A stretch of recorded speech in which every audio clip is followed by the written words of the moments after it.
Mesdames, Messieurs, chers amis, j'ai répondu évidemment avec beaucoup de plaisir à la demande qui m'a été exprimée par François Fontès et la librairie Sorens de présenter ce soir Gilles Kepel et l'ouvrage que je vous propose de lire et qui s'intitule « Sortir du chaos ».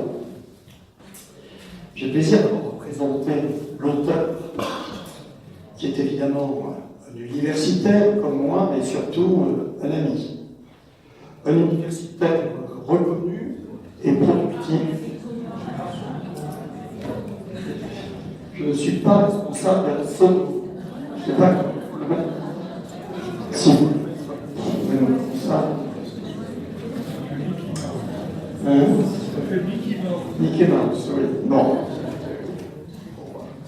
Donc je dis d'abord que je suis très honoré de présenter l'universitaire reconnu et productif sur un champ qui est très difficile dans les sciences sociales, le champ du monde arabe, on va dire, pour simplifier.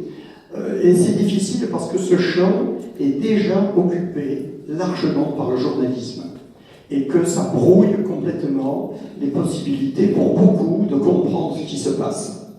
D'où la nécessité de faire émerger des travaux comme ceux de Gilles et qui sont marqués par les habitudes universitaires, c'est-à-dire le sérieux, la recherche des sources, le sérieux dans la méthode.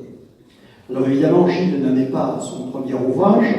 Depuis simplement les années 80, je pourrais citer un certain nombre de titres, avec le risque que ça fasse un peu chronique nécrologique. Le prophète et le pharaon, dès 1984, les banlieues de l'islam en 91, la revanche de Dieu en 92, 93, non, c'est pas celui de Victor Hugo, c'est celui de Gilles. Ensuite, banlieue de la République en 2012, les passions, c'est pas celle de Jean-Sébastien Bach, de 2011 à 2014, et la laïcité contre la fracture.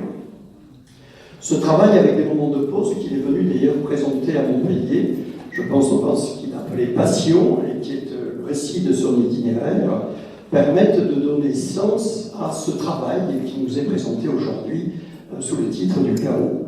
Mais pour moi, Gilles est d'abord un ami, venu du CNRS, nous nous sommes rencontrés puisqu'il a intégré le corps des professeurs de l'Université de sciences politiques et nous avons siégé ensemble au Conseil national des universités dans la section de sciences politiques. Plus encore, peut-être, notre amitié commune à l'égard d'un collègue disparu qui s'appelait Bruno Etienne et qui a été un initiateur dès les années 70 de travail sur l'islam et notamment un de ses ouvrages qui avait fait m'a parlé de lui qui s'appelait l'islamisme radical déjà. Et puis je pense que au-delà de l'universitaire, de l'ami, beaucoup d'humour nous réunit et nous savons rire de nous-mêmes et de nos postures. Alors maintenant, l'ouvrage « Sortir du chaos », cela sonne comme un impératif ou comme une invitation à une attitude ou à une démarche pour pouvoir comprendre ce qui s'est passé et ce qui se passe. Ce qui s'est passé, et c'est la raison pour laquelle cet ouvrage est une sorte de fresque extrêmement précise qui permet de remettre en perspective les choses depuis les années 70. Au fond, 30 ans sur qu'est-ce qui s'est passé dans cet espace de la Méditerranée et du Moyen-Orient, enfin ça va jusqu'à l'Afghanistan, qu'est-ce qui s'est passé et dont souvent nous avons oublié la trace ou les éléments importants. Sur un ton que vous apprécierez, qui est très calme, très objectif, qui est quelqu'un qui relie, si j'ose dire ça, mémoire. Un récit du passé qui devient présent, compliqué certes, mais soumis à des rebondissements inattendus, avec une masse de faits ordonnés, enfin, avec sérieux et avec calme. Alors cette fresque, elle devient une réflexion sur ce qui peut expliquer qu'on utilise ce terme de chaos, parce que bien des variables sont convoquées, l'histoire longue que vous redécouvrirez du Moyen-Orient et de la culture arabe et méditerranéenne, le surgissement d'individus dont il fait le portrait tout à fait inattendu à la tête des États de cette région, Et puis, une histoire complexe d'alliances conclues, puis renversées, complètement renouvelées, multiples, liées souvent à la rente pétrolière jusqu'à la diplomatie, en passant par la maîtrise des mouvements inattendus populaires. Donc, un livre vivant, complet et qui nous interroge, avec, in fine, vous verrez, des propositions qui relativisent, c'est-à-dire qui mettent en relation les phénomènes économiques, politiques et religieux.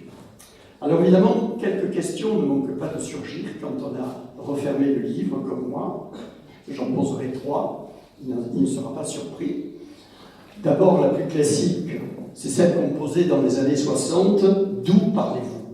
De quel endroit vous situez-vous pour, en n'étant pas extérieur à cette histoire, parler de cette histoire?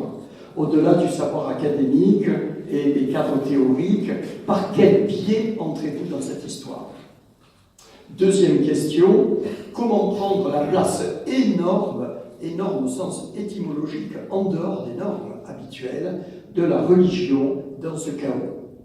Parce qu'elle apparaît comme étant à la fois une cause, mais pas uniquement la grande cause de tout ce chaos, d'un rapport de force qui dépasse les intrigues religieuses, mais qui s'affirme pour changer l'histoire. Et enfin, cette situation explosive, comme on pouvait parler des Balkans au XIXe siècle, la poudrière au cœur presque de l'Europe, cette situation explosive est-elle structurelle, c'est-à-dire finalement appartient à la logique des États dans lesquels nous vivons, ou est-elle conjoncturelle comme le signe d'un monde qui n'en finit pas d'en finir et de passer? Ces 500 pages, vous voyez, n'enlèvent pas mon impertinence à l'égard de Gilles, mais c'est en revenant au sujet que vous allez découvrir l'intérêt de cet ouvrage. Merci beaucoup, Gilles.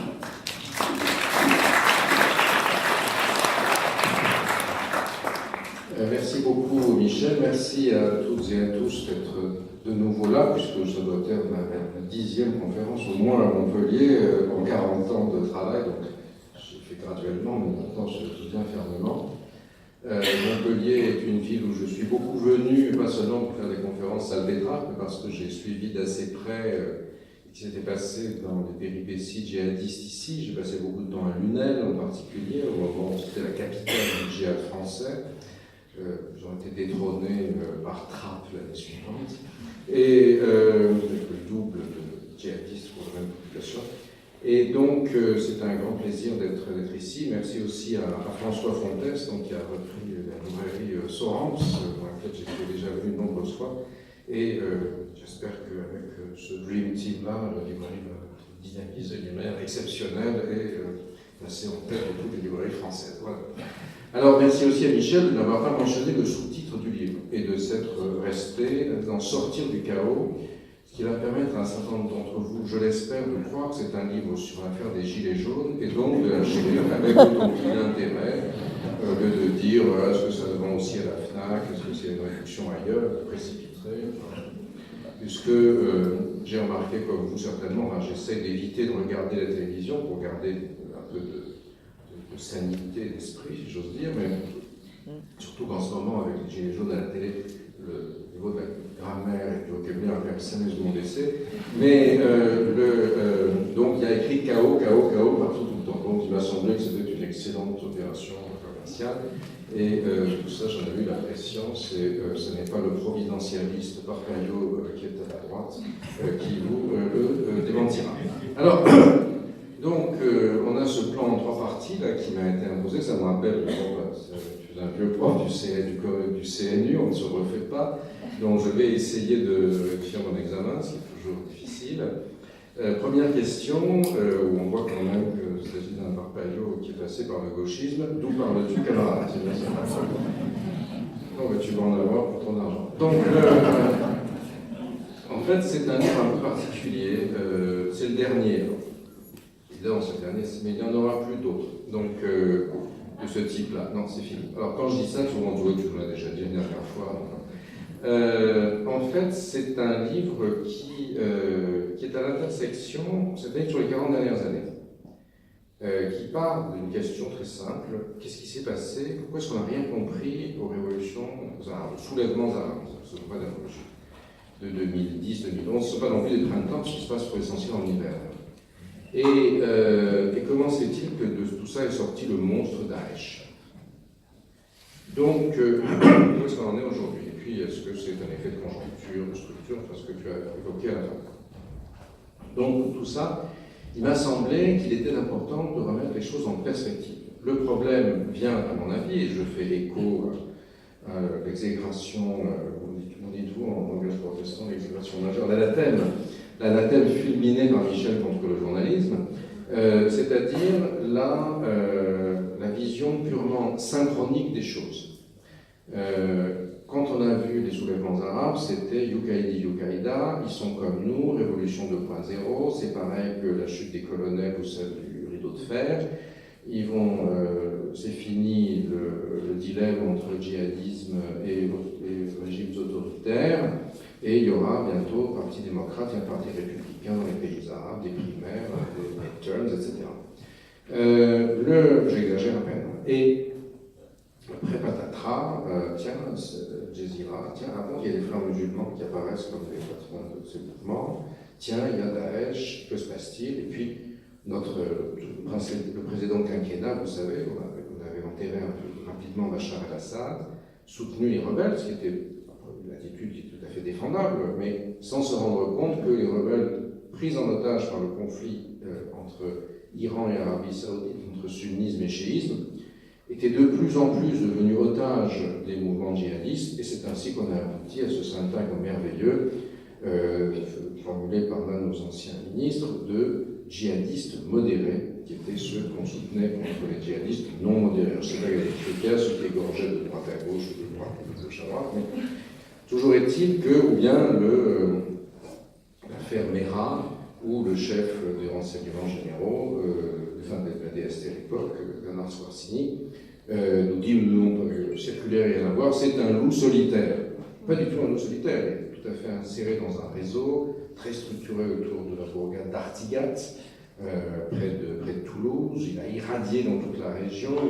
C'est un réseau qui est lié aux anciens du GIA, donc il y a aussi beaucoup d'exemples dans la région Montpellier-Rennes, etc. Et donc, qu'est-ce qui s'est passé? C'est qu'au lieu de penser les choses dans leur dimension synchronique et diachronique, c'est-à-dire de restituer l'histoire et de comprendre comment l'histoire s'articule avec la réalité contemporaine, on a complètement nié l'histoire. 2011, c'était les arabisants à la retraite, les orientalistes à la poubelle, vous n'y comprenez rien, tout est pareil, merci beaucoup. Est-ce que c'est le grog ou bien c'est le... Ah, ça sent le grog, c'est très très bon. C'est l'équivalent du vin de messe chez nous, tu vois. Si j'essaie de l'expliquer, je suis comme jamais les pieds dans une église, des niaisés, je fais une période entre le nom du Père.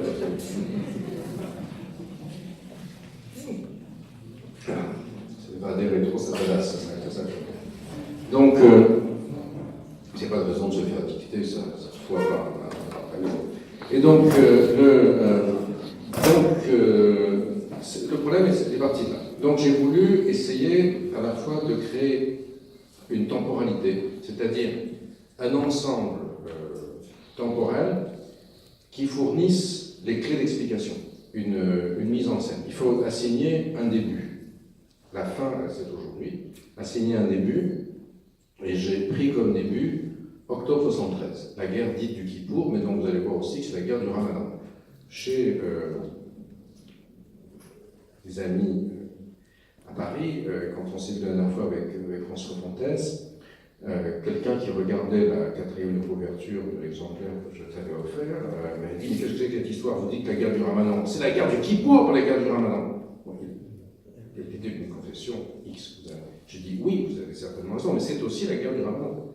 Si vous ne comprenez pas que pendant que les armées égyptiennes et syriennes attaquent Israël, profitant du jeûne juif du Kippour, parce que Israël étant veilleuse, elle a fait un effet de surprise, pendant ce temps-là, c'est la guerre du Ramadan. Pendant le Ramadan, on n'a pas le droit de manger et de boire, de lever au coucher du soleil. Or, aller au casse-pipe sans avoir le ventre vide, c'est pas évident. Mais on peut suspendre le Ramadan si on proclame le djihad. pour défendre la communauté des croyants, la guerre sainte, le combat sacré. Puisqu'après tout, s'il n'y a plus de musulmans, il n'y a plus d'islam, donc il n'y aura plus de ramadan. Donc il faut, c'est un peu la patrie en danger, si vous voulez, ou la mobilisation générale.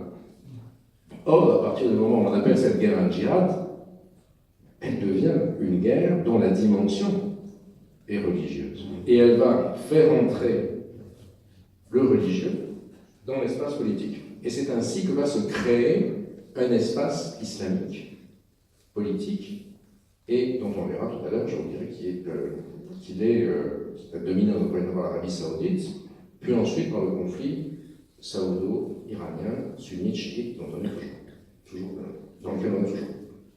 Mais pour revenir au veau, au D'où parles-tu camarade de Michel Niaille, en fait, c'est un livre un peu particulier pour moi parce que, en fait, ces 40 années que je reconstruis intellectuellement pour répondre à la question, c'est aussi ma vie. Ce sont les 40 années que j'ai vécues dans la région. J'étais en 1977-78, il y a 40 ans, boursier à l'Institut français de Damas, à l'époque où on apprenait l'arabe. Et pour moi, pour ces affaires-là, il y a deux catégories de personnes. Il y a ceux qui connaissent l'arabe, les sources, ou une autre langue, et qui connaissent le terrain, et ceux qui ne connaissent pas, qui peuvent raconter tout ce qu'ils veulent, mais je ne les prends pas au sérieux. D'où mes conflits récurrents avec un certain nombre de mes collègues qui, n'ayant jamais appris un mot d'arabe, me donnent des leçons, m'expliquent que je n'ai rien compris. On y reviendra tout à l'heure sur certains des cours religionnaires. Et donc, Estafirullah, comme on dit, je demande pardon à Dieu de me mentionner mes blancs. Et donc, j'étais il y a 40 ans à Damas, à l'Institut français. C'était d'ailleurs une histoire assez marrante. J'avais eu la bourse, il y avait 10 bourses, on était 7 candidats. Donc, c'est un peu comme ça que j'ai fait mes études en général, jusqu'à ce que Michel, d'ailleurs, m'attrape au CNU en me refusant toutes mes promotions. Et je n'ai eu qu'à l'ancienneté. Et donc, c'est un peu comme... Et donc, j'ai triomphé sans gloire et vaincu sans péril. Et je me souviens que quand j'ai eu la bourse, j'ai eu un message du ministère des Affaires étrangères qui dit « Monsieur, bravo, félicitations, pour cette bourse durement acquise. Je crois devoir vous signaler que dans le passé, virgule, les autorités syriennes ont demandé un certificat de baptême pour accorder le visa. Il y a 40 ans, un certificat de baptême, ça ne voulait pas dire pour voir si vous étiez musulman ou chrétien, évidemment, parce qu'il n'y avait que très peu d'élèves musulmans dans l'université, très peu qui demandaient. D'abord, c'était savoir si on était juif ou pas. Et il paraît même que des gens qui étaient nés à Villejuif se faisaient refuser les fonctionnaires zélés du système d'arcité. Justice est toujours immanente, méfie-toi de cette théologie. Et donc du coup, je suis allé, c'est comme ça que je me suis retrouvé catholique, je suis allé là où on m'avait baptisé à Nice, à l'église du port, réclamer un vieux curé, un certificat de baptême, et c'était tout à fait curieux, parce que la République laïque, bien sûr, ne le disait pas elle-même, mais elle disait que dans le passé, en fait, on ne l'a jamais réclamé. À l'époque, on était très contents, les gens de ma génération, d'aller à ce qu'on appelait le Sham. Sham, ça veut dire, si on regarde la Mecque depuis la salle Pétrarque, donc c'est par là, disons, donc vers l'ouest, et ce qui est à gauche, c'est-à-dire Shemel en arabe, ou Shimel, le nord, Shemel, le nord, ou Shimel, ou Shem, c'est la même racine, ça veut dire le nord. Et ce qui est à droite, Yamin, ou Yémen, le pays du Yémen, c'est au sud, d'accord ? Le Sham, donc, c'est dans le monde sémitique et dans la culture arabe, c'est un lieu qui est composé un peu comme le cœur vibrant de l'arabisme. On disait aussi que Shemet, ça veut dire le grain de beauté en dialecte en arabe, et on disait Shem, Shemet et denier, c'est-à-dire le levant, et Damas, c'est le grain de beauté sur la joue du bronze. Aujourd'hui, c'est plutôt devenu un furoncle, mais bon. Et on était très fiers de parler dialecte syrien, on était un peu nul entre ici, si vous voulez, géomètre. Et je n'aurais jamais imaginé que 40 ans plus tard, Shem devienne le cri de ralliement à Lunel et à la Payade et ailleurs, pour que djihadistes des banlieues françaises aillent se rendre dans cette même région pour massacrer les alaouites, les hérétiques, les infidèles et autres mécréants, et puis en plus, ensuite me condamne moi-même à mort, au nom du charme, par trois fois, à partir du 13 juin 2016, quand l'assassin de policier de sa femme à Magnanville a fait une vidéo sur Facebook Live. On en a fait une tout à l'heure au midi-livre. Je leur ai dit, moi, Facebook Live, ça me rend toujours un peu mal à l'aise parce que je me rappelle ce truc, donc le gars avait tué, c'était une chose atroce, il avait tué la femme du policier. Le petit garçon était là, voyant sa mère baignant dans son sang. Le gars n'était pas très beau déjà, il se prenait en contre-plongée, ce qui n'améliore pas l'esthétique. En plus, il avait le rhume des foins. Et il reniflait atrocement. Il dit, oui, mes frères, j'ai tué le policier sans femme, je vais être un martyr, vous devez faire comme moi et tuer tous les journalistes. C'est d'abord, j'ai équipé. Et là, Michel Mia peut en témoigner, nous sommes prêts tous les deux, même toi, à subir le martyr comme universitaire. Et comme journaliste, je trouve quand même que c'était un peu fort de café. Donc, du coup, j'ai été mis sous protection policière pendant 1 an et demi. C'est le Facebook là, et c'est l'appel du djihad, du charme. Quelqu'un qui vous dit que ça va y avoir une journée à ça. Et donc, ce livre, en fait, en est le produit aussi. Parce que, du fait, moi, je n'avais pas peur d'eux, parce que je considère que c'est des cons, et que voilà, je sais moi qui vais gagner, mais mon corps n'a pas réagi exactement de la même manière que ma tête. Et mes muscles se sont tétanisés, sans m'en rendre compte. Ajoutez à cela que les voitures de police, vous avez ce qu'on appelait autrefois le service de protection des hautes personnalités. Maintenant, il y a aussi des basses personnalités, comme moi. Donc, on appelle ça le service de la protection. Et la basse personnalité est mise dans une petite voiture qui a au moins 200 à 250 000 km, pour laquelle le mot amortisseur appartient empiré, jamais atteignable, sauf la suite de macération et de jeûne multiples. Et entre ça et la tétanisation des muscles, je me suis tapé des sciatiques absolument épouvantables, qui faisaient que je ne pouvais plus bouger. La seule chose que je pouvais faire, c'était être allongé avec un coussin sur les genoux, mon ordinateur sur les cuisses, et c'est comme ça que j'ai commencé ce livre, qui est ma rédemption, tu comprends ce mot, ou ma thérapie. Et c'est peut-être pour ça que le livre a une espèce de, enfin, si j'en crois les comptes rendus, une espèce de force. Tu l'as présenté comme un livre universitaire, oui, ça va être vraiment. Tout le monde a pensé que c'était épouvantablement chiant à lire. Non, mais clair, il faut trouver d'autres adjectifs pour vendre. C'est passionnant, c'est palpitant, c'est entraînant, c'est compréhensible, les faits sont vérifiés, donc personne n'achète aucun. Ce sera ta faute, tu achèteras tous les invendus. Et donc, le livre il est porté par ça, je crois. Et c'est bien sûr, c'est à la fois l'histoire de la région, mais c'est aussi, c'est une région dans laquelle j'ai tourné, y compris jusqu'à Lunel, depuis 40 ans. Et c'est la mise en perspective des faits, à partir de mes lectures, à partir de ce que j'ai pu écrire auparavant aussi, qui est un peu, d'une certaine manière, non pas récapitulé, mais je n'en prends que ce qui me semble pertinent pour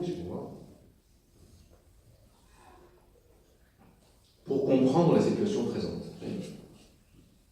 Et en même temps, c'est quelque chose que j'ai vérifié empiriquement. J'y étais dans un certain nombre de cas, j'étais là quand Sadat était assassiné, j'étais au Caire, etc., etc. Et donc ça fait 40 ans que ça dure. Finalement, j'ai connu quand même pas mal de monde. Tu as parlé je connais un certain nombre de dirigeants, bien sûr, mais je connais aussi plein de gens dans la société, etc. Et voilà.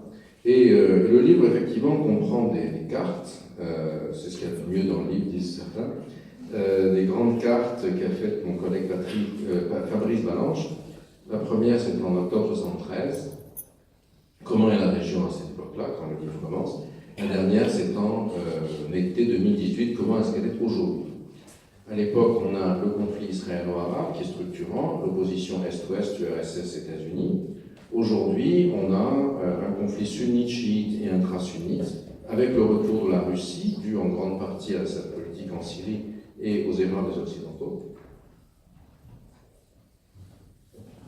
Et également d'autres forces, l'émergence kurde, les conflits en Libye, les flux migratoires massifs qui sont venus à la fois en conséquence du conflit libyen et de la désagrégation du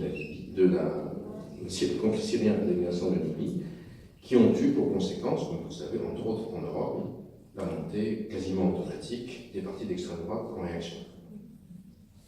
La mauvaise gestion de Mme Merkel du Wirtschaften s'est traduite par la montée de l'AfD. L'Italie, Salvini, est une conséquence directe de la représentation de cette électorale de la crise migratoire.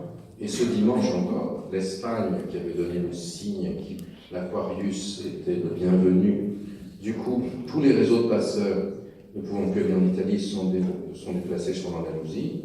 Les élections de ce week-end en Andalousie ont fait que la Junta de Andalusia a eu de manière surprenante le parti d'extrême droite Vox comme le faiseur de roi. Il y a une corrélation très importante.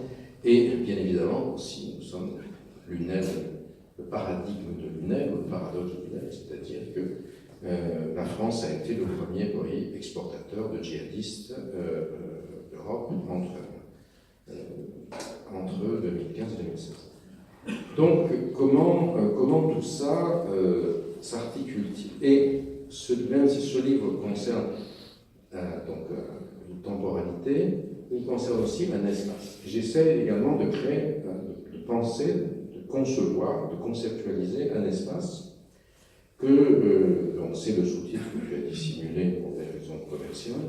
Le sous-titre, c'est les crises en Méditerranée et au Moyen-Orient. En Méditerranée, ça veut dire que Montpellier en fait partie.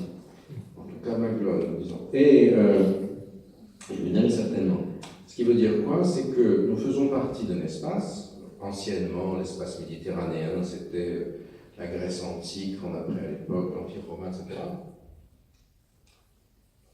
Mais aujourd'hui, ça signifie que les pays européens sont directement impactés par ce qui se passe en Afrique du Nord et au Moyen-Orient, par ce qui va s'y passer, et s'ils ne sont pas capables d'être proactifs, ils vont le subir.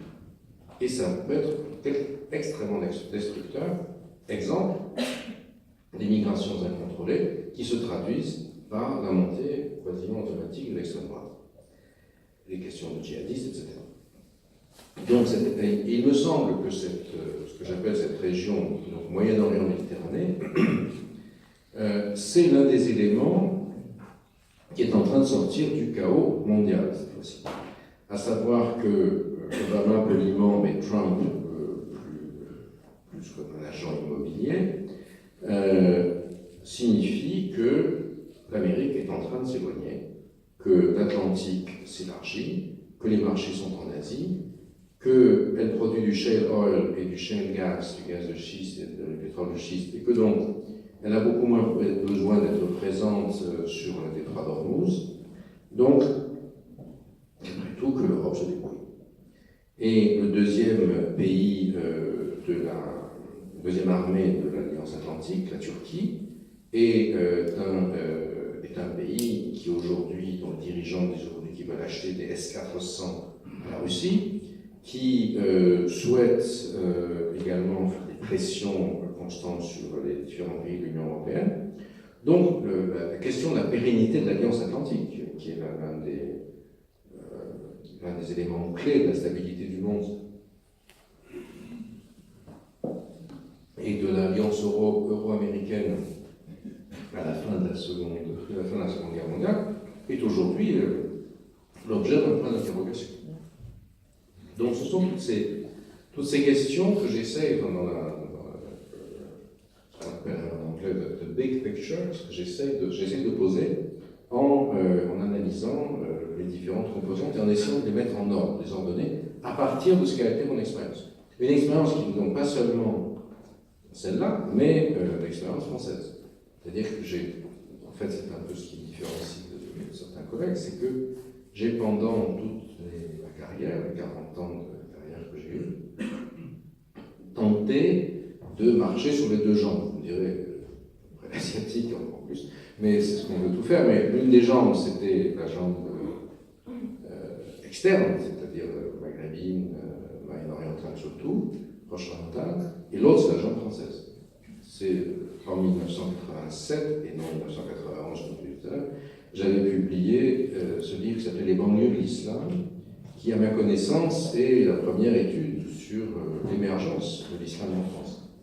Ce qui m'avait donné l'occasion de découvrir mon propre pays, d'ailleurs, par un biais un peu particulier, parce qu'à l'époque, j'étais quand même beaucoup plus jeune que maintenant. Et ça avait été quelque chose pour moi très important, très intéressant, parce que c'est une enquête que j'avais menée après avoir étudié les frères musulmans et les islamistes en Égypte, où j'ai donc assassiné en direct. J'ai assisté. Il a réussi, donc il m'a pris en confession finalement. Assister en direct à l'assassinat de Salah. Et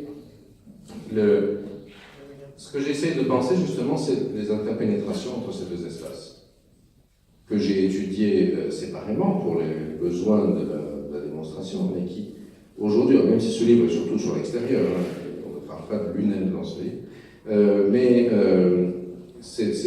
les deux sont liés, si vous voulez.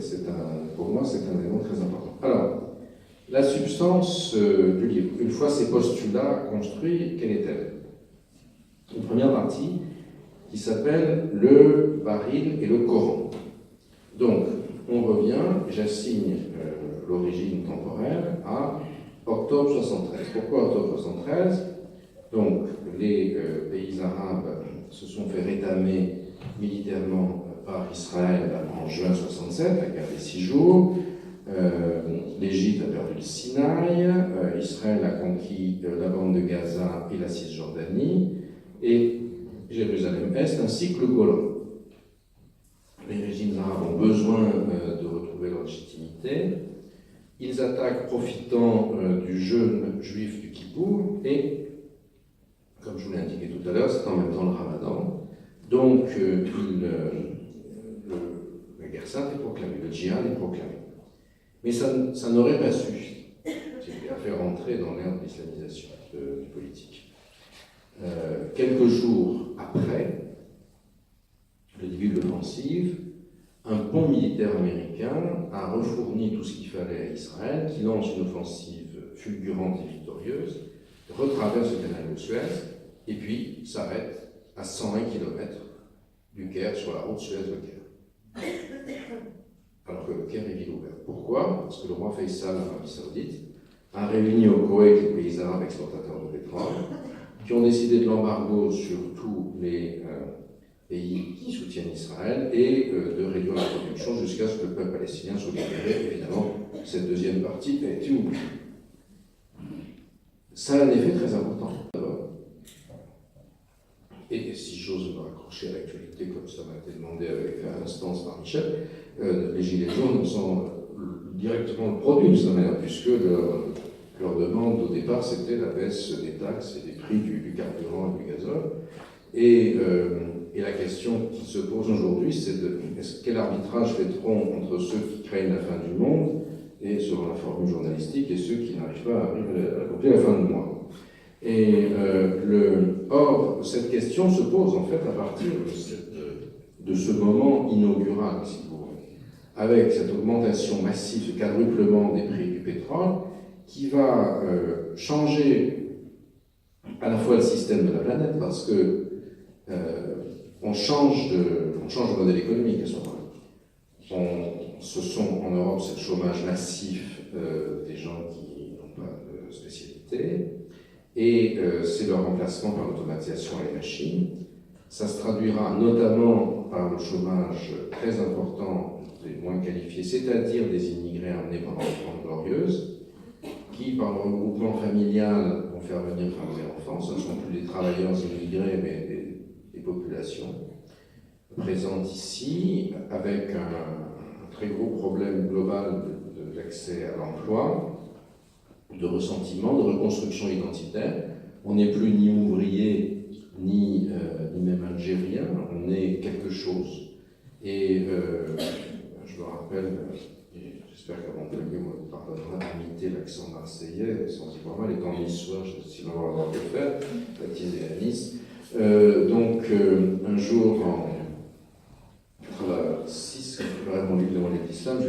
la cité de la Castellane à Marseille. Cette zidane n'avait pas encore été inventée à l'époque. Et je visite une association islamique créée par un jeune homme et qui en discute. Et je lui dis, au fait, et je ne suis pas sûr que je poserai aujourd'hui la même question de la même terme. Est-ce que vous êtes algérien ou français? Et il me répond, je suis ni algérien ni français, je suis marseillais et musulman. T'es con.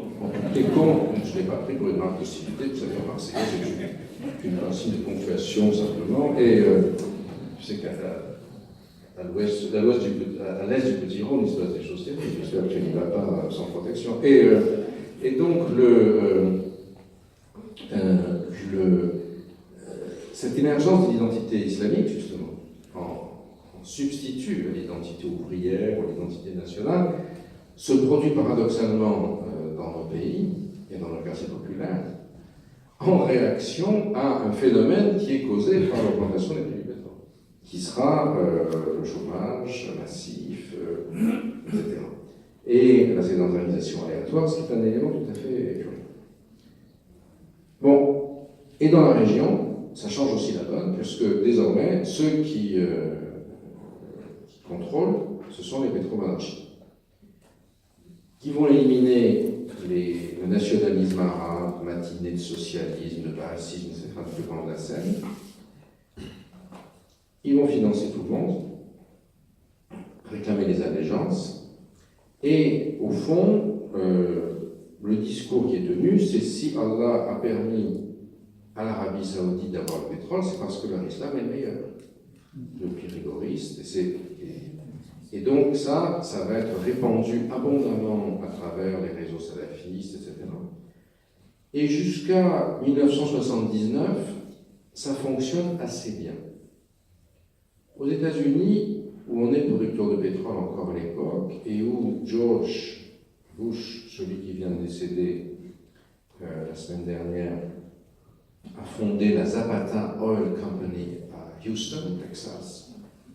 Après tout, on n'a rien contre l'augmentation très importante des prix du baril. Et au fond, ces Saoudiens apparaissent comme des conservateurs, anticommunistes, ce qui est la chose la plus importante à l'époque. Bon, et puis après tout, ils veulent islamiser, où est le problème? De toute façon, on n'a rien à faire, c'est loin, et puis l'essentiel, c'est que l'ordre règne et que le pétrole soit cher pour à Houston. En 1979, se produit la première déflagration. Cet espace est devenu l'espace de sens, l'espace de référence. Des gens font commencer cette période à 79. 79, c'est le retour de Khomeini à Téhéran, c'est le traité de paix israélo-égyptien, la prise de la grande mosquée de la Mecque, la prise en otage des diplomates américains à Téhéran et, cerise sur le gâteau, l'invasion soviétique de l'Afghanistan le jour de Noël. Effectivement, c'est là que tout ce fragment se fracture et c'est ces lignes de fracture que nous avons jusqu'à maintenant. Avec des évolutions, je vais essayer de résumer brièvement. Mais néanmoins, ça ne fonctionne que parce que l'espace s'est institué à partir de 1973. Si on zappe 73, on ne comprend rien. Brièvement sur 79, donc Khomeini quitte Naufle-le-Château pour Téhéran, 1er février 79, au désespoir de la pâtissière de Naufle-le-Château, parce qu'elle avait le bec sucré. Elle a fait un chiffre d'affaires extraordinaire, elle avait noué son chagrin sur la Côte d'Azur. Il prend en otage le soulèvement iranien, un peu comme les soi-disant printemps arabes. Le soulèvement iranien, la révolution iranienne, ne commence pas du tout sous l'égide des mollahs. Mais ils vont récupérer, parce que le chiisme étant structuré, on compare souvent le chiisme au protestantisme. Je tiens à m'inscrire en faux contre ça, parce qu'ils protestent, les chiites protestent. Mais le chiisme, c'est plutôt un catholicisme à plusieurs papes. Et c'est le sunnisme qui est complètement qui est complètement désordonné, comme le protestantisme. Si nous décidons que Michel, que ce soit lui, est notre imam, nous l'assemblée ici, ceux qui se réunissent à côté n'ont rien à me dire. Il n'y a pas de pape qui peut dire niet. Alors que dans le chiisme, tu ne tires ton autorité que d'un ayatollah qui est au-dessus de toi, pour qui tu collectes les taxes et qui t'en reverse une petite partie. Enfin, une partie importante, mais parce que toi, tu es au moins ayatollah. Dans le judaïsme, une portion complètement, tu es au moins ayatollah. Et, disons, Rojat al-Islam, on verra à la fin de la conférence, on nomme ayatollah. Et donc, évêque, c'est pas cardinalement. Et donc,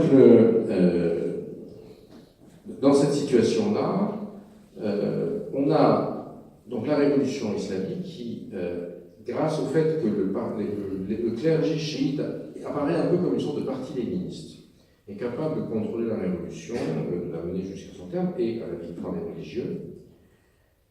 Évidemment, ça bouleverse tout, parce qu'il y a un compétiteur désormais, un concurrent pour les Saoudiens. Et ça va très vite s'aggraver. Donc, entre-temps, paix israélo-égyptienne, Begin, Sadat, Carter, ce qui fait simplement se déplacer la ligne de fracture de l'Est méditerranéen, c'est-à-dire israélo-arabe, au Golfe Persique, ou arabique, ou arabo-persique, ou au Golfe, selon votre niveau de lâcheté ou de congruence avec telle ou telle partie au conflit. La guerre pour le pétrole, la guerre entre Iran et Arabes, entre chiites et sunnites, qui va aussi se porter sur l'Afghanistan. Début novembre, c'est le 15e siècle de l'Hégire. Donc on est maintenant dans une temporalité musulmane. 15e siècle, en principe, au début de chaque siècle hégirien, arrive un rénovateur, ce qu'on appelle un muhid, ou un mujaddid, qui va restaurer l'islam dans sa vérité et chasser les hérésies. Et effectivement, à la Mecque, un groupe très salafiste, mais qui considère que le pouvoir saoudien n'est plus musulman et adore le billet vert plus que le livre vert et le baril de pétrole plus que la Kaaba, le cube de la Mecque, prend celle-ci d'assaut.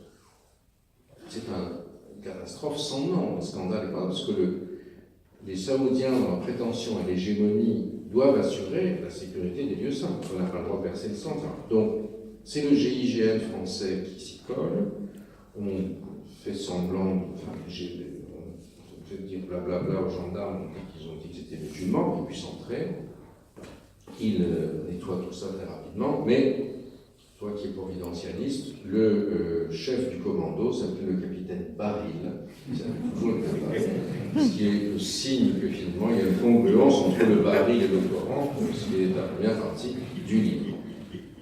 Et ensuite, les diplomates américains sont pris en otage, et finalement, l'armée rouge entre en Afghanistan.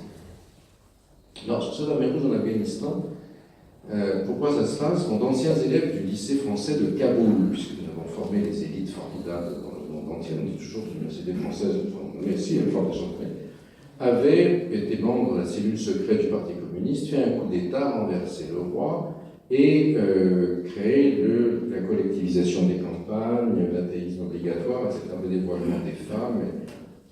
Donc, les tribus ont rapidement réagi. Ce régime philo-soviétique s'est trouvé en très mauvaise position. Moscou a envoyé une autre tendance du Parti communiste pour remettre les choses en ordre avec les tanks. C'est un peu comme le 21 août 68 à Prague, à part qu'on n'est pas dans Yalta. Donc, il y a dans le livre un petit passage assez rigolo, je vous cite, Brzezinski, conseiller national de sécurité de Carter, qui se passe à la fin de Carter, tout ça,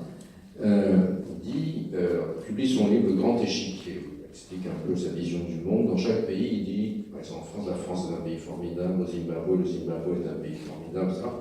Et Nouvel Observateur, qu'on disait encore à l'époque, l'interroge en 98, il dit, alors quand même, vous ne regrettez pas cette histoire de djihad en Afghanistan, mais pourquoi, répond Brzezinski, pas du tout. Quelques excités islamistes d'un côté et la fin de l'URSS de l'autre, vous imaginez, j'ai écrit à Carter, ça y est, on va leur infliger leur Vietnam. Bon, étant donné que c'était un oboro polonais, on peut comprendre qu'il voulait plutôt s'intéresser davantage à la fin de l'URSS qu'au reste. Je lui dis, mais enfin, ces quelques excités islamistes, vous êtes fous, c'est le djihadisme global. Il n'y a pas de djihadisme global, foutaise, tout ça n'a aucune importance. C'est aussi beau que de l'Olivier Roy, pour citer ton religieux. Et donc, Je l'ai cité parce qu'on connaissait cette citation, mais en rétrospective, elle est tout à fait éclairante de la manière dont nos dirigeants d'Occident à l'époque, ne pensent pas la diachronie, ne pensent pas l'histoire, pensent uniquement les choses en synchronie. Bon, il faut se débarrasser de la Russie, très bien. Alors, le djihad en Afghanistan est lancé en réaction à l'invasion soviétique et il va avoir deux objectifs, faire tomber l'URSS et remettre en scène l'Arabie Saoudite face à l'Iran. Sous-entendu, un pays athée a attaqué le monde de l'islam, c'est nous les Saoudiens, avec l'aide des Américains, qui chassons les méchants du monde de l'islam. Reagan appellera ces barbus patibulaires des freedom fighters, et eux les appelleront des djihadistes. En même temps, mot qu'on prononce plus, en même temps, Saddam Hussein, grand ami de l'Occident à l'époque, attaque l'Iran. Saddam Hussein, soutenu par les États-Unis, Donald Rumsfeld, qui vend des médicaments, et puis un président de la République français que Michel m'a demandé de ne pas nommer, mais qui rime avec Irak, et qui soutient Morticus Saddam, qui lui fournira même les super-étendards, qui permettront justement d'obliger Roumanie au cessez-le-feu. En 89, le 15 février, l'armée rouge se retire de Kaboul. Et c'est un petit corps de papier, et ça va amener au 9-11, c'est-à-dire le 9 novembre, la chute du mur de Berlin. Avec bien sûr la course aux armements, qui a pourri le système d'intérieur. À l'époque, j'avais 34 ans, donc j'avais l'âge de raison, je vois depuis longtemps. Et personne, même moi, n'a fait attention à ce qui se passait en Afghanistan. Parce qu'on était tous obsédés, obnubilés au sens propre, ce mot souvent mal utilisé dans les copies de ce conte, par ce qui s'était passé la veille, le 14 février. Bon, alors quand je pose la question en classe, les étudiants ne sont pas nés généralement de toute façon à cette époque-là. Avant MeToo, je disais une jeune fille rougissante, maintenant je dis une jeune fille ou un jeune garçon rougissant, parce qu'on ne sait jamais. Me répondent, Dieu, c'était la Saint-Valentin. Je dis oui, c'est vrai, c'est juste, mais ce n'est pas la bonne réponse. Et c'est la fatwa de Khomeini contre Rushdie, qui envahit tout l'espace médiatique, qui tire le tapis sous les pieds des Saoudiens et des Américains. Et paradoxalement, par ce coup médiatique de génie, c'est-à-dire génie politique, Khomeini obnubile la victoire des Américains et des Sunnites. Néanmoins, un peu plus tard, donc l'URSS tombe, mais les djihadistes n'en tirent pas véritablement le fruit. Ils vont essayer ensuite de dupliquer le djihad afghan en Algérie, en Égypte, mais ça ne marche pas. Et en 97, déjà un premier épisode français à l'époque, vous vous en souvenez, avec Khaled Kelkal, ces régimes sont maintenus et ont chassé les djihadistes. C'est là que s'achève, si vous voulez, la première période du djihad. Première période du djihad, donc qui est, on fonctionne encore par des textes écrits dans la littérature islamiste, qui sont transférés par un instrument que seul Michel et moi nous rappelons, nous sommes les plus vieux dans cette salle, le fax, quelque chose qu'on trouve ici au musée de la préhistoire de Montpellier, mais encore couvert de poussière dans la région du Paléolithique. Deuxième phase, Ben Laden, qui tire les leçons du fait qu'ils se sont fait tirer le pied de tapis sous le pied, qu'il faut gagner la guerre médiatique. Et ce sera le 11 septembre. Le 11 septembre, on est dans une autre phase, qui est l'ère de la télé par satellite, qui se traduit par l'irruption de Hollywood dans le journal de 20 heures. C'est les Towers, Infernal Towers, dont ça frappe le monde entier. Et ça va donner effectivement, ça va matérialiser l'arrivée, l'irruption du djihad et de l'islamisme armé dans le système du monde. Il était inexistant auparavant, il n'était pas là. Ça va lui donner son indépendance par rapport un djihad afghan qui était soumis à la CIA d'une certaine façon.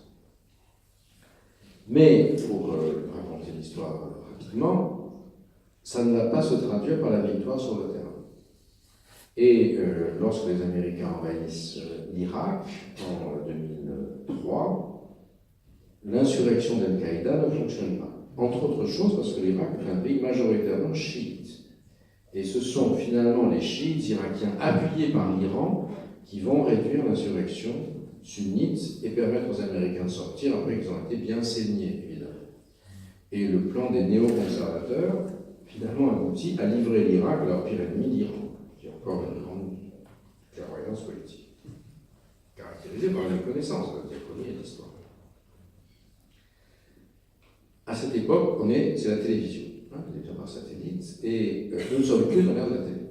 Vous le savez, l'autre jour, devant une assemblée à peu près comme la vôtre, qui était les cours de rentrée de Paris Sciences et Lettres, des étudiants qui ont été assez bien sélectionnés, et qui ont un peu plus jeunes que notre moyenne d'âge ici, très légèrement plus jeunes, donc ils avaient 20 ans, maxi. Je leur demande combien d'entre vous regardent la télévision pour s'informer. Alors sur 150, madame, combien d'après vous, est-ce que faites une estimation, combien de bras se sont levés sur 150? Vous êtes très au-dessus. Monsieur, vous avez dit 2. Voilà, vous êtes un tout petit peu au-dessous, 3. Ce qui est quand même très frappant. Parce qu'ils s'informent essentiellement à travers les réseaux sociaux, à travers les flux qui sont retweetés. Donc moi, je m'informe à travers ce que Michel me retweet régulièrement. La paroisse protestante a fait une quête, etc. Montpellier pour les enfants de djihadistes. Et et ça a complètement changé les choses. En 2005, lorsque les amis de Ben Laden fuient sous les bombes américaines d'Afghanistan, l'un d'entre eux, un gars qui était surnommé Abu Mus'ab al-Souri, qui a fait des études d'ingénieur en France, donc encore forme véritablement des élites étrangères, plein d'autres, donc ceux qui disent du mal de l'attractivité de l'université, qui se plaignent de la hausse des taux d'inscription sur l'étranger ont tort, nous avons toujours une attractivité, quel que soit le prix. Et donc, écrit un énorme bouquin de 2000 pages sur le web qui s'appelle Appel à la résistance islamique mondiale, en arabe. Je n'ai pas tout lu parce que je serais entré dans l'asile psychiatrique, mais j'ai lu une bonne partie et j'ai traduit l'essentiel dans un livre publié en 2008, Terreur et martyrs, qui expliquait 7 ans avant ce que serait, 4 ans avant Mera, ce que serait, j'ai dit, de troisième génération, qui a été l'échec le plus absolu de ma carrière éditoriale. Et il ne faut jamais être trop en avance, je sais, ni trop en retard, toute la difficulté. Et donc, qu'est-ce qu'il explique là-dedans? Il explique que Ben Laden a eu tort. Il a eu tort de se focaliser sur le sommet, d'envoyer des Saoudiens dans les airs. Il faut commencer par le grassroots, par la glèbe, et identifier, notamment dans les banlieues européennes, des jeunes qui ne veulent plus croire dans les valeurs communes, qui sont intellectuellement en rupture culturelle du fait du salafisme, et c'est eux qu'on va envoyer se former dans les pays, alors l'Amérique c'est l'ennemi lointain, mais vraiment trop lointain et trop loin, dans les pays arabes de proximité, avec des charters à 50 €, qui reviendront, qui se soulèveront dans les pays européens pour déclencher la guerre civile, et en même temps ailleurs, et ce sera la déflagration mondiale, on va gagner. En même temps, puis il y a un autre gars qui s'appelle Abu Mus'ab al-Zarqawi, le même surnom, Abu Mus'ab al-Zarqawi, qui lui est un Jordanien sunnite qui est actif en Irak contre les chiites, et les occidentaux musulmans contre les chiites, et c'est la congruence entre ces deux facteurs qui va créer le phénomène Daesh, si vous voulez, qui va créer le moment Daesh, le djihadisme 3G, si j'ose dire. Un peu après avoir publié le bouquin en 2008, j'étais traduit en anglais, je vais à Londres, j'en discute avec des gars au Foreign Office, et puis aussi d'autres qui étaient diplomates avec des moustaches, disons. Et l'un d'entre eux me dit « It does not work ». Pourquoi? Parce qu'ils avaient encore la mémoire des systèmes terroristes manipulés par les soviétiques. Donc les gens exécutaient des ordres venant d'en haut sans savoir d'où ils venaient. Mais que des groupes locaux puissent chacun utiliser un couteau, un scooter, etc., ça leur semblait impensable. Ce serait la bleuite, par des gens qui ont moins de 20 ans ne doivent pas comprendre, connaître, de la guerre d'Algérie. C'est-à-dire les groupes qui se battent les uns contre les autres, ça fait imploser le système.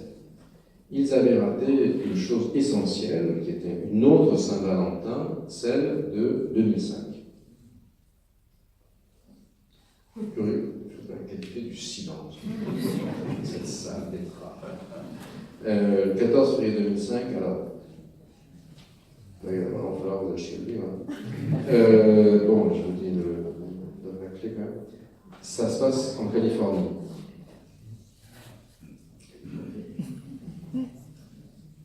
YouTube reçoit sa licence d'exploitation. YouTube reçoit sa licence d'exploitation. Et ça change tout. On quitte l'ère de la télé et on va entrer dans l'ère des réseaux sociaux. Donc on peut faire du djihadisme par le bas. On n'a plus besoin de passer par Al Jazeera ou par quoi que ce soit. Et là, ça va vraiment bouger les choses. Ça va permettre à ce djihadisme pensé par Moussa Bassouri de se répandre par le bas. Et ça va utiliser le modèle de la cache machine du web, qui est, comme vous le savez, la pornographie. C'est-à-dire qu'on est dans des groupes fermés et on consomme ensemble, en payant, des choses qu'on ne voit pas dans le public. La violence sexuelle, etc. Et là, ça sera la mise sur le marché de la violence. Enfin, pour des groupes restreints, la violence, des égorgements, d'infidèles, d'apostats, d'hérétiques, etc. Et c'est par rapport à ce qui se passe avant, on est dans la masse de 11 septembre, c'est pour la masse du monde, tout le monde l'a vu. Là, tout le monde ne le voit pas. C'est un peu comme le ciblage aujourd'hui, qu'on appelle par clusters, c'est-à-dire on surveille votre Gmail et on voit que vous achetez toujours plutôt des commandes de pastis et de Montbazillac. Donc on vous bombarde d'annonces pour le pastis et le Montbazillac. Tout le monde l'a fait quand vous prenez quelque chose sur Booking.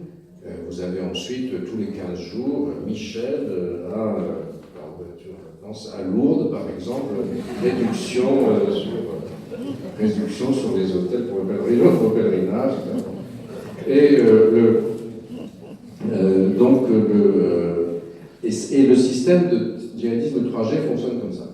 Donc ça va cibler des individus qui veulent en découdre, et ça va créer des réseaux qui vont se greffer sur les réseaux humains. C'est le phénomène Lunel, si vous voulez, le phénomène Nice, puisque le premier exportateur de djihadistes, c'est la Seine-Saint-Denis, le deuxième, c'est les Alpes-Maritimes. La Seine-Saint-Denis, ça tombe sous le sens, on comprend pourquoi. Nice, pourquoi Nice?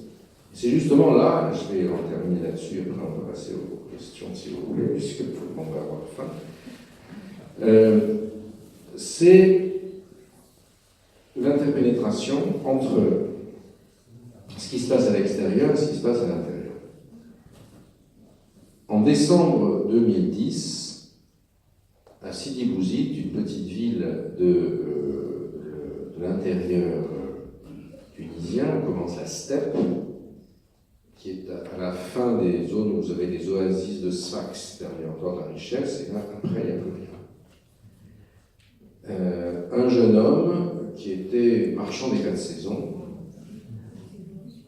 se fait prendre sa balance par une policière municipale qui s'appelait Tarek Bouazizi, mais on l'a appelé Mohamed Bouazizi après pour lui donner un nom musulman prophétique de manière à ce qu'il ait un appel plus large, si vous voulez.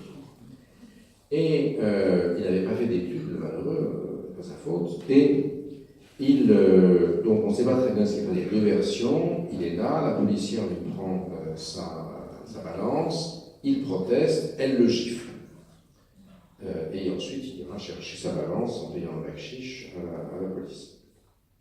Ça, c'est la version des révolutionnaires. La version des réactionnaires, c'est il avait un peu bu, elle lui pique sa balance, il lui dit tu veux que je les pèse avec quoi, mes fruits, avec des... Elle le gifle, hein. Et du coup, il se suicide, Simone par le feu, parce qu'il était libre. Quelle que soit l'histoire, quel que soit le récit fondateur de l'importance, mais ça apparaît comme un signe de hogra, un signe de mépris. Et le mépris est important dans la relation entre gouvernant et gouverné. Michel m'a dit de ne pas parler de la situation parler des gens. Et voilà,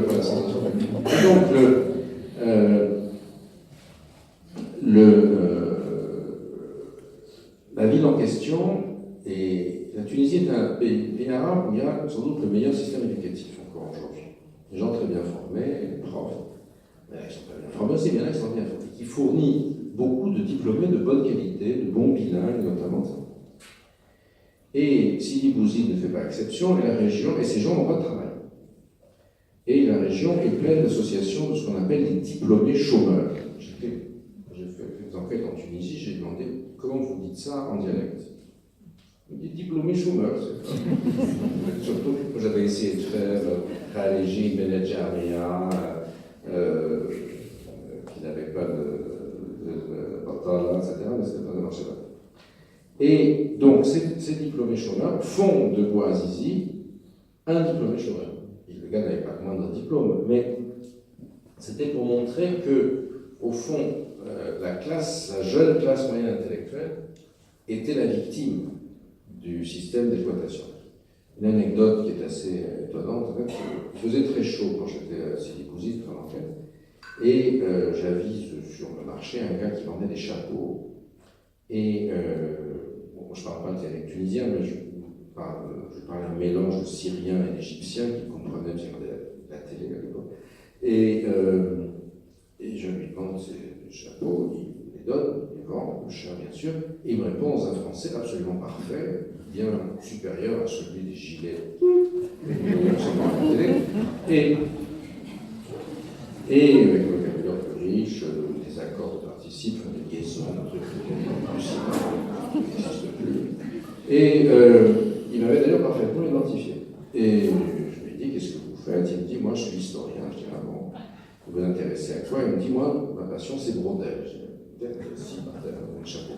Et je lui dis, ah bon, et il me dit, quoi ton va? Il me dit, parce que, vous voyez, Brodel n'a pas utilisé les sources arabes, et moi j'aimerais bien contribuer à l'histoire de la Méditerranée et de Philippe II à partir des sources arabes.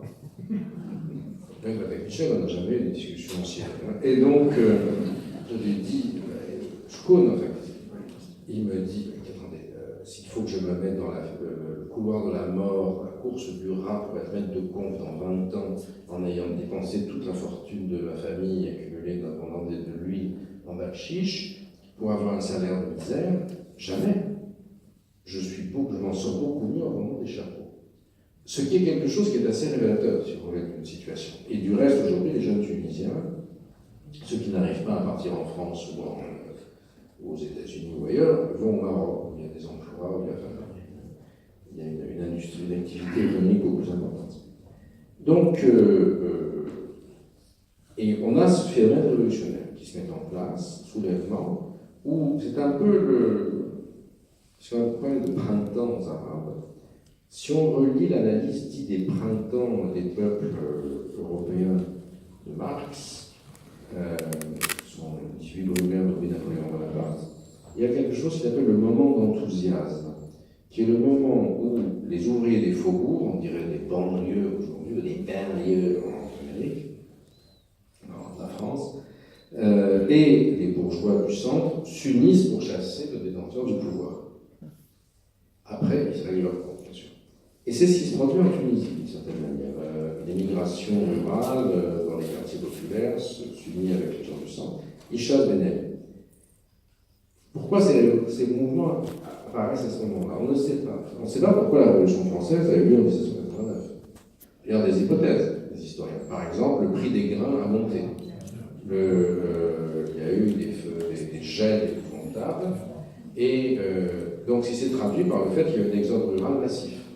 Donc, les faubourgs ont gonflé. Et d'où les sans-culottes issus des faubourgs.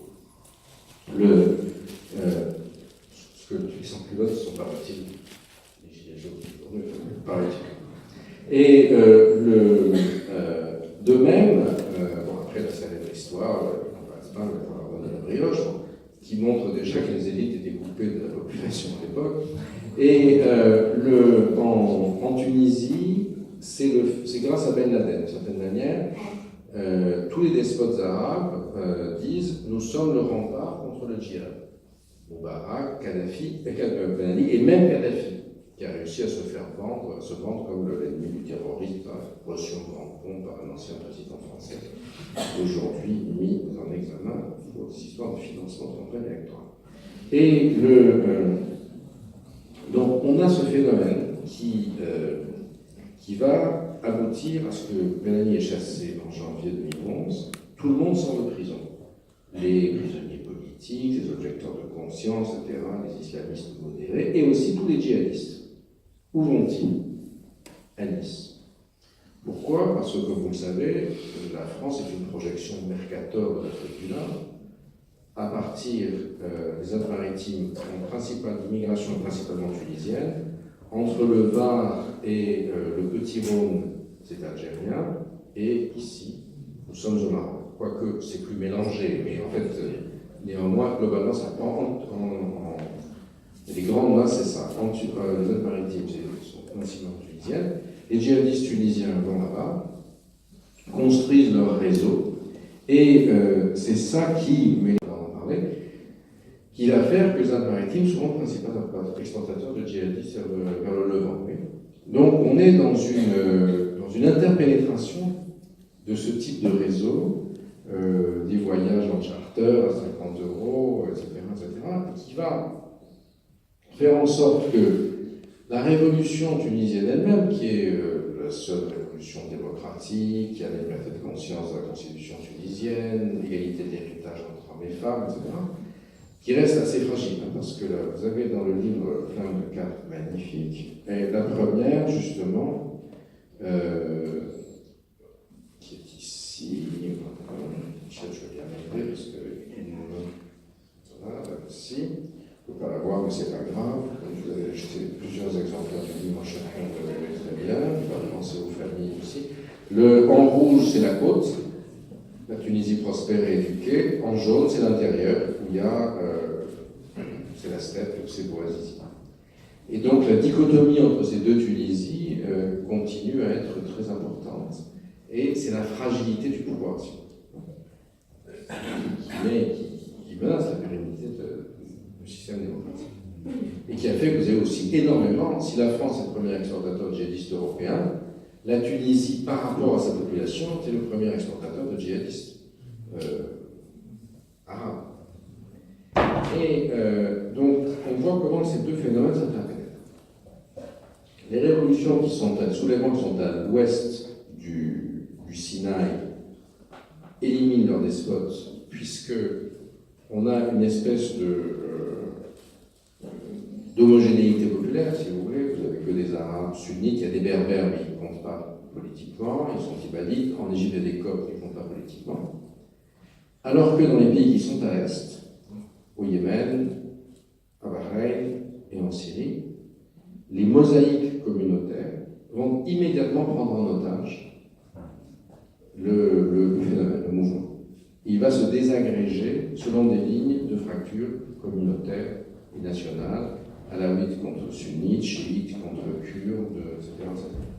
Et ça va avoir un effet particulièrement important qui, en conséquence, se traduira par la guerre civile, par le fait que les djihadistes sont financés par les Saoudiens contre les Iraniens, lesquels envoient leurs supplétifs, etc., etc.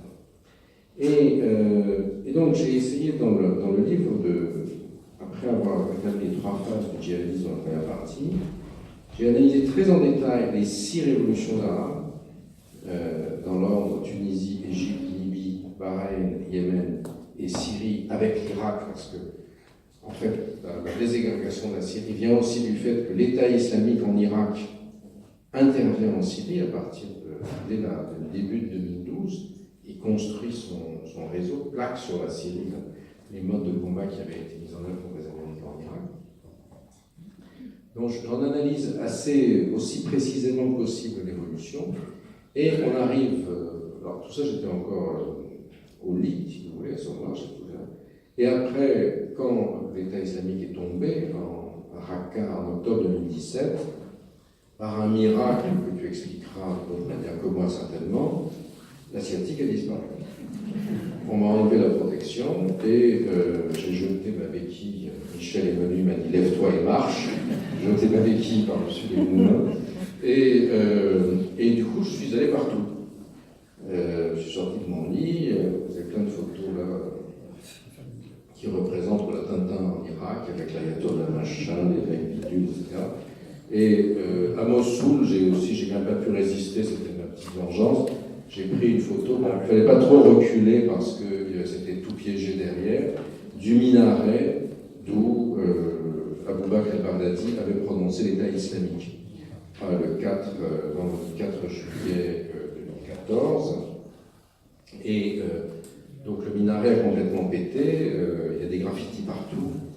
Et parmi les graffitis en arabe, il y a un truc qui est écrit en gros Fuck ISIS. Mais comme beaucoup de gens m'ont demandé en français, qu'est-ce que ça veut dire fuck ISIS, donc j'ai écrit cette petite chose-là. Du célèbre minaret penché de cette mosquée, où fut proclamé à Mossoul l'État islamique, il ne reste qu'un monument pathétique couvert de graffitis en arabe, d'où se détache, pour somme de tout compte, en anglais, l'inscription vengeresse Fuck ISIS, Nick Daesh. Voilà. Donc, on va peut-être s'arrêter là. Je sais qu'il y a encore une question. Merci beaucoup.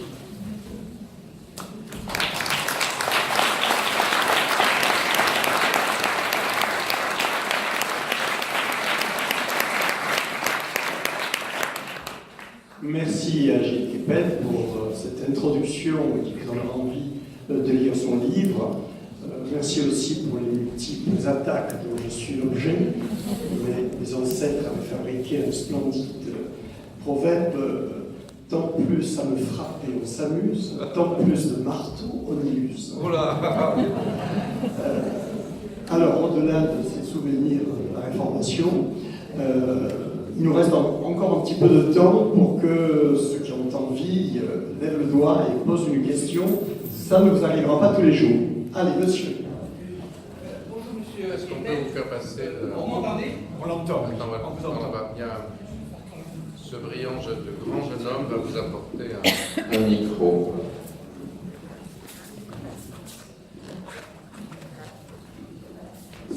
Merci. Ça va? Oui, oui. Une question qui m'embête depuis longtemps.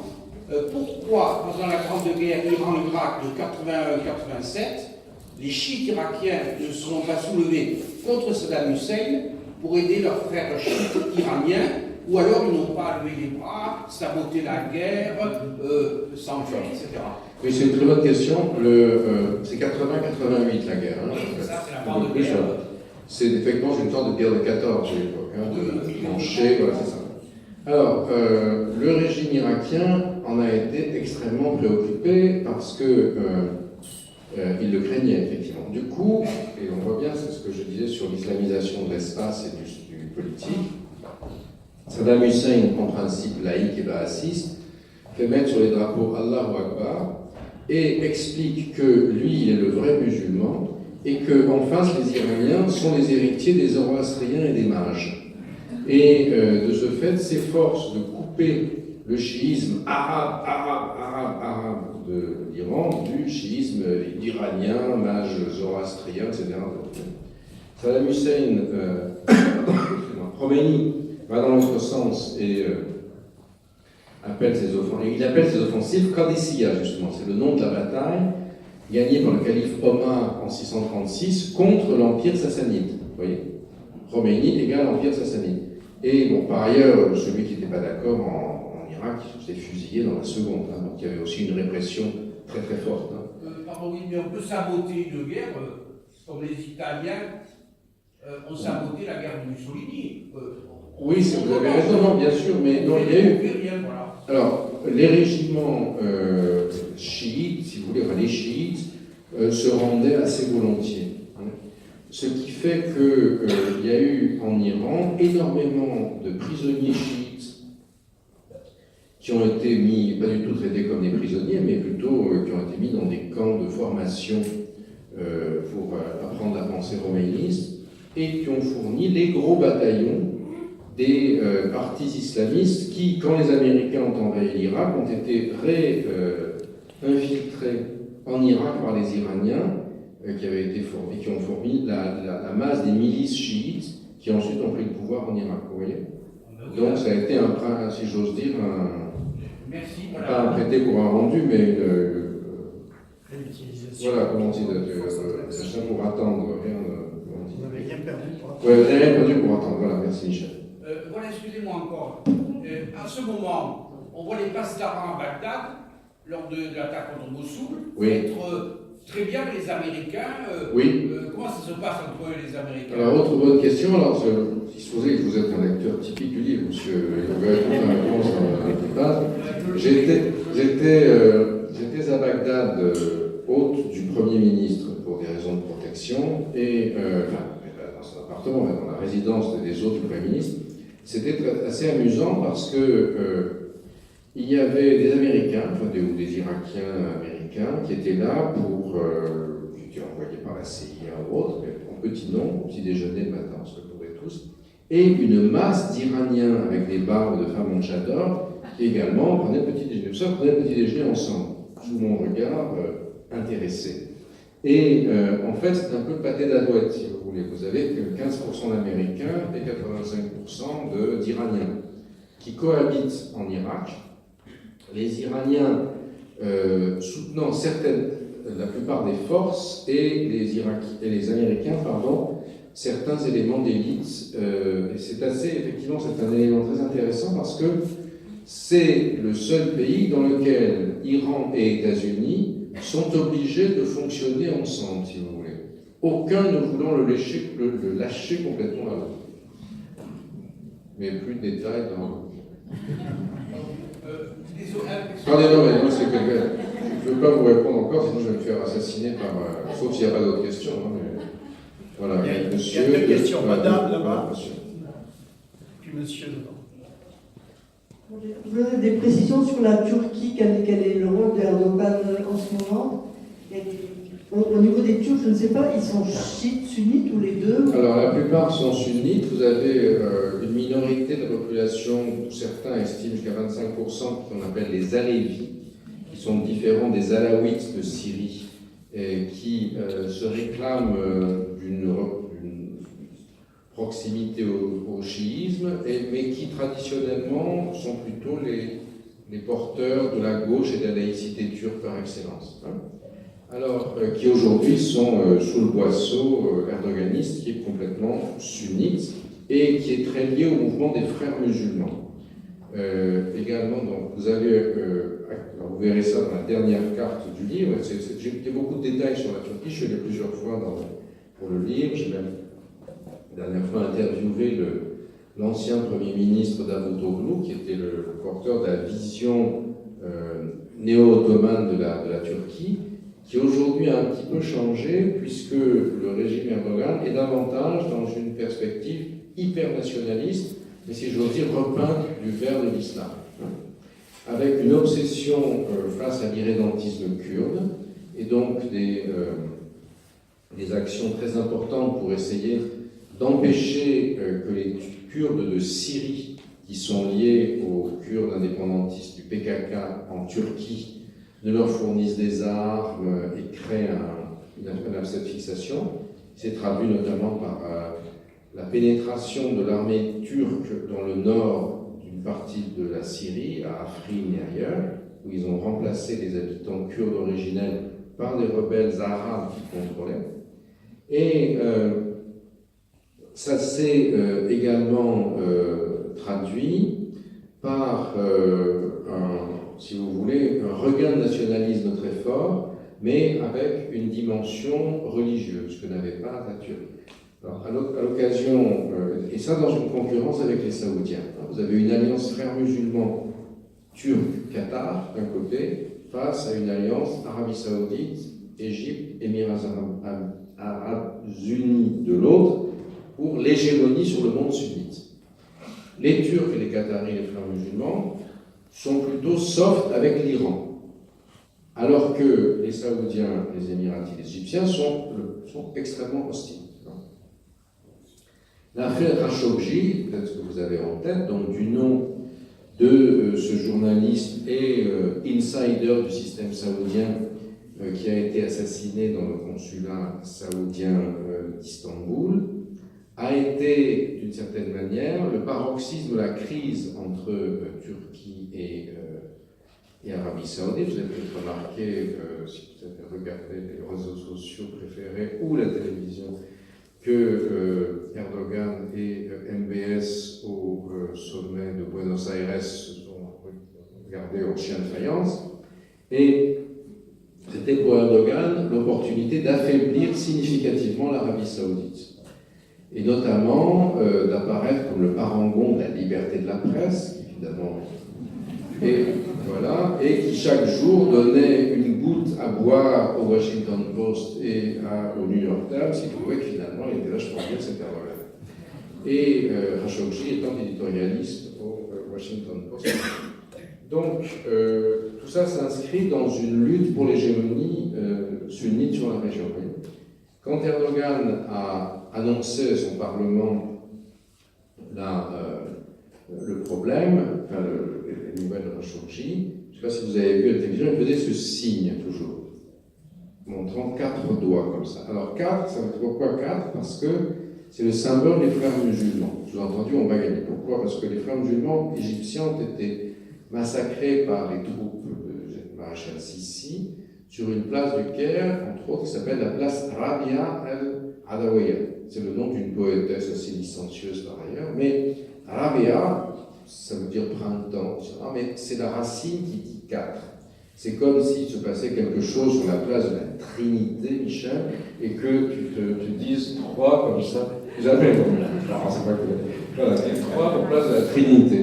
Et donc, ce signe signifie que nous, les frères musulmans, les Turcs et les Qataris, on va y aller, on va gagner, et on va mettre la pilée aux Saoudiens et aux Égyptiens. Oui, c'est ça. Monsieur qui est devant. Ah ouais. Non, il y a quelqu'un, il y a une... Ça va venir ensuite. Ah. On va peut-être regrouper les questions parce qu'à 8h, il faut qu'on s'en aille, vous avez faim, il faut que je vous en délire, je paye mon repas. Alors allez-y. Ah bon, d'accord. Le titre de mon livre dit « Sortir du chaos », oui. Dans combien de générations voyez-vous une solution possible? Oh, très vite.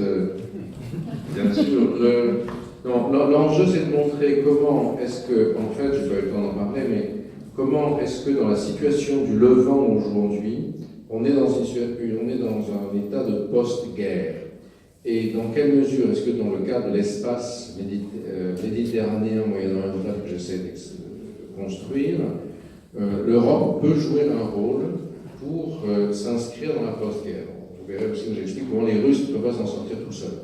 Les Russes ont besoin d'une solution politique, une solution militaire sera catastrophique pour eux, leur coûtera trop cher. Poutine, ancien colonel du KGB en 89, traumatisé par la chute de l'URSS, ne veut pas que ça se reproduise, et donc va être prêt à un certain nombre de concessions. Donc il faut essayer de comprendre comment le Levant peut être reconstitué. Je ne vous en dis pas plus, mais on verra ça tout à l'heure. Peut-être la dernière question. Ok. D'abord, je m'excuse pour ne pas parler si bien français comme le vendeur de chapeaux.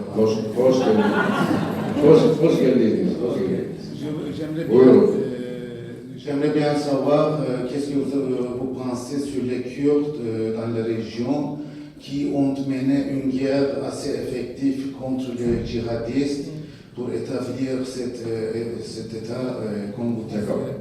Alors vous verrez dans le livre qu'il y a un chapitre qui s'appelle « Retour au malheur kurde ».